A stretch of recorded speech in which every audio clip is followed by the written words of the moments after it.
क्या आप जानते हैं कि विभाजन के बाद लगभग 15 वर्ष तक मुसलमान भारत से पाकिस्तान और पाकिस्तान से भारत बड़े आराम से आते जाते रहे थे। बहुत से लोग तो बरसों तक तय नहीं कर पा रहे थे कि यहाँ रहें या वहां रहें, यहाँ रहने में लाभ है या वहां।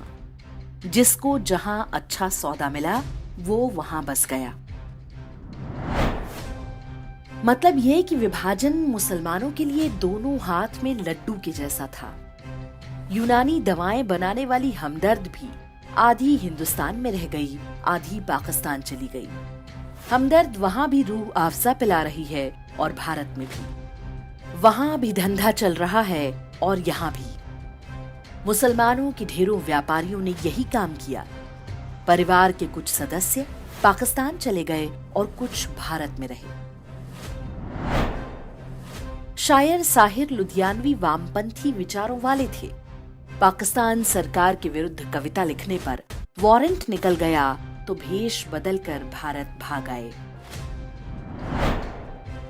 लेखिका कुर्तुल एन हैदर बंटवारे में पाकिस्तान चली गई थी, लेकिन जैसे ही एक पुस्तक में भारतीय संस्कृति के बारे में कुछ अच्छे शब्द लिखने की गलती की, वहां के मुल्लाओं ने उन्हें खदेड़ दिया।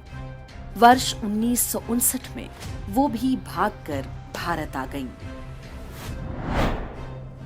उसी साल शायर जोश मलिहाबादी के मन में अपने दारुल इस्लाम अर्थात पाकिस्तान के लिए प्रेम जागा और वो भारत छोड़कर चले गए। शास्त्रीय गायक बड़े गुलाम अली खां भी इसी तरह पाकिस्तान और भारत के बीच घूमते रहे। जब चाहे नागरिकता और निष्ठा बदल लेने की ये सुविधा केवल मुसलमानों के लिए ही थी। भारत से एक भी हिंदू पाकिस्तान जाकर नहीं बसा। मीन भीम एकता का सपना देखने वाले दलित नेता जोगेंद्र नाथ मंडल एकमात्र थे जो पाकिस्तान जाकर वहां कानून मंत्री बने। लेकिन उनके साथ अंततः वही हुआ जो किसी काफिर के साथ होना चाहिए।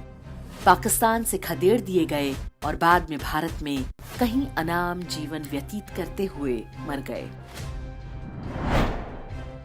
पाकिस्तान एक देश नहीं, इस्लामी मानसिकता का जीता जागता उदाहरण है। ये मौलवियों की वो मनोदशा है जिसके अनुसार मुसलमान हुकूमत करने के लिए पैदा हुआ है।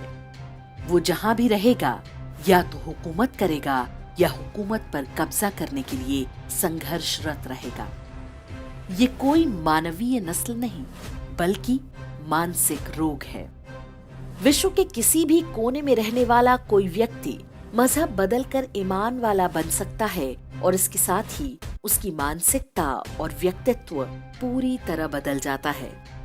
वो स्वयं को उन मुस्लिम आक्रमणकारियों के साथ जुड़ा हुआ अनुभव करने लगता है जिन्होंने उसके ही हिंदू पूर्वजों पर अमानवीय अत्याचार किए। सच्चाई यही है कि उपमहाद्वीप की लगभग 99% मजहबी आबादी कुछ पीढ़ी पहले तक हिंदू थी, यहाँ तक कि पठान भी। आज जब कोई मजहबी व्यक्ति एहसान जताता है कि उसके पूर्वज पाकिस्तान नहीं गए और भारत को अपनी मातृभूमि चुना, तो समझ जाइए कि वो कितना बड़ा धूर्त और पाखंडी है। मुसलमानों में कट्टरपंथी मौलानाओं की अलग धारा चलती है। जिन्हें हम सामान्य मुसलमान समझते हैं वो इनके एक तरह से गुलाम हैं। मिर्जा मोहम्मद रफी सौदा का एक शेर है जो उन्होंने कभी अवध के नवाब के दरबार में अर्ज किया था। हो जाए अगर शाहे खुरासां का इशारा, सजदा न करूं हिंद की नापाक ज़मीं पर। यह अधिकांश भारतीय मुसलमानों की भावनाओं की सटीक अभिव्यक्ति है।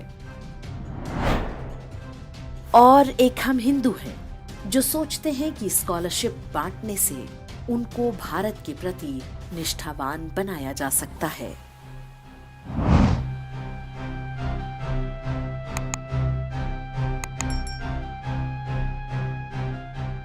इंडेक्स ऑनलाइन के वीडियो समाज को समर्पित हैं।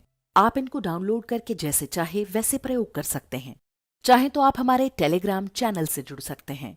वहां सारे नए पुराने वीडियो आपको मिल जाएंगे। हमारे सोशल मीडिया लिंक हर वीडियो के डिस्क्रिप्शन में होते हैं। हमारा एकमात्र उद्देश्य हिंदू समाज को जागृत और एकजुट करना है। इसमें सहभागी बने। धन्यवाद।